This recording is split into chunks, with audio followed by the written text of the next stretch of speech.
Unë veç isha duke dasht me pasqyru një statistik në kohën e fundit që është nxjerrë nga disa ekspert të fushës dhe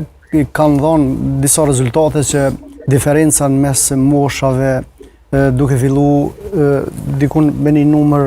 të madh subjekteve që është bërë analiza dhe i nxjerr hipotezat e ndryshme, duke fillu nga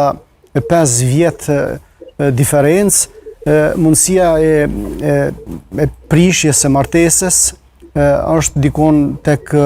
15 deri 20%. Ndërsa tek diferenca 10 vite deri në 20 vite që është një diferencë mjaft e madhe në mes çifteve,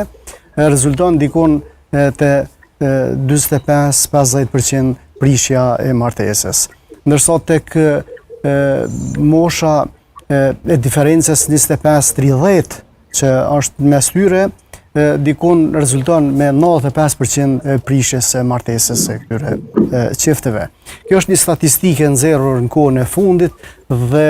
nuk është që do të thotë për të gjithë me kanë kjo rezume, por në numrin e caktuar që kanë punu ekspert. Dhe në këtë punim del një hipotezë interesante që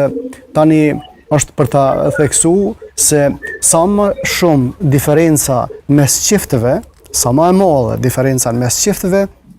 krijon më shumë apo ul kënaqësinë ndërmjet çifteve mes veti. Ul atë pjesën e kënaqësisë